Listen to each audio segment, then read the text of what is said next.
Flash në Top Albania Radio. Informacionet kryesore të ditës.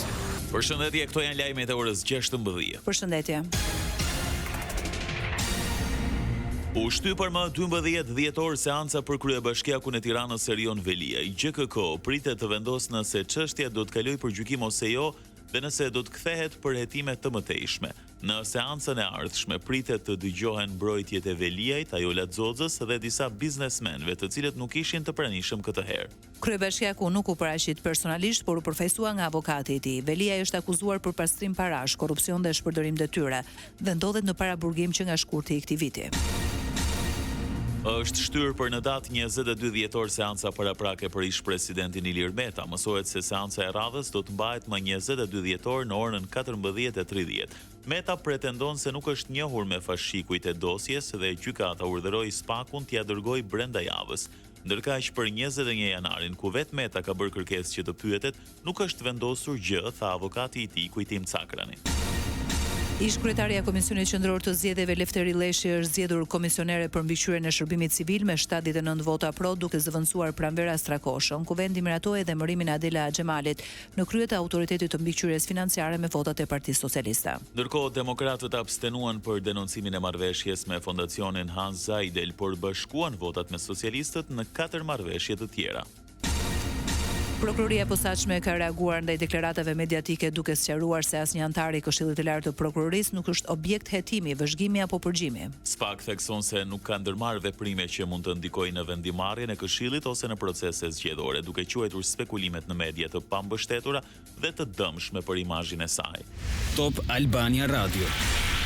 Gjykata e shkallës së parë të juridiksionit të përgjithshëm Elbasan ka vendosur sot masën e sigurisë arrest me burg për 2 persona, Gjino Ago dhe Kujtim Pisha, të akuzuarit për përfshirje në vrasjen e biznesmenit Edmond Mahalla. Vendimi është dhënë nga kryetaria e gjykatës, gjyqtarja Elis Dine, pas një seance të zhvilluar në rrethana të forta sigurie dhe me dyert të mbyllura. Lajme nga rajoni.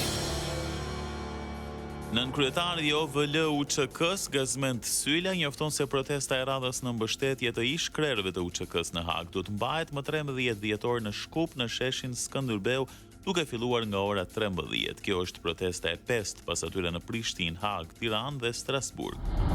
Ish-krerët e UÇK-s po mbahen në Hag të akuzuar për krime lufte dhe shkelje të drejtave të njerëzit gjatë konfliktit në Kosovë në vitet 1998-1999. Çështjet e tyre janë ndjekur nga dhomat e specializuara të krijuara për të hetuar dhe gjykuar krimet e kryera gjatë luftës, ndërsa mbështetësit e tyre organizojnë protesta në vende të ndryshme për të kërkuar lirimin ose trajtim të drejtë gjyqësor. Lajme nga bota. 5 dronë u pan të fluturonin mbi bazën franceze të nëndetëseve në 2 lonjë pranë portit të Brestit të njëjtën në mbrëmje. Kjo bazë strehon nëndetëse bërthamore dhe luaj një rol të rëndësishëm në mbrojtjen bërthamore. Gjandarmaria lokale raportoi se batalioni i artillerisë detare që mbron bazën kreu disa të shtëna për të larguar dronët.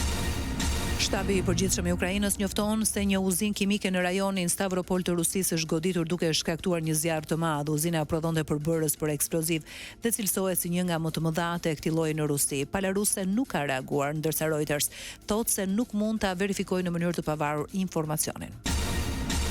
Platforma e mediave sociale X e manjantit amerikan Elon Musk është gjobitur me 120 milion euro pasi u zbulua se kishte shkelur ligjet e reja digjitale të Bashkimit Evropian.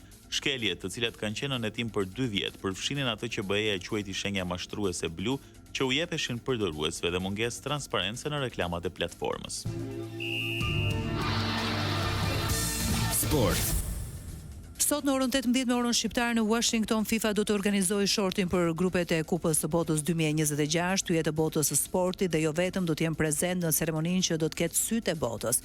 Gjithashtu kryeministri kanadez Mark Carney, presidentja meksikane Claudia Sheinbaum dhe presidenti i Shteteve të Bashkuara të Amerikës Donald Trump kanë konfirmuar pjesëmarrjen e tyre në këtë ngjarje historike.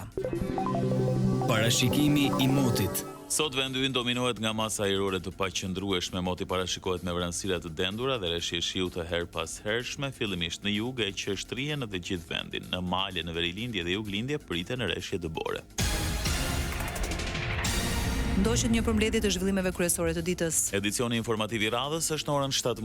Unë jam Ersilda Doko. Unë jam Edi Hallaçi. Kjo është Top Albania Radio.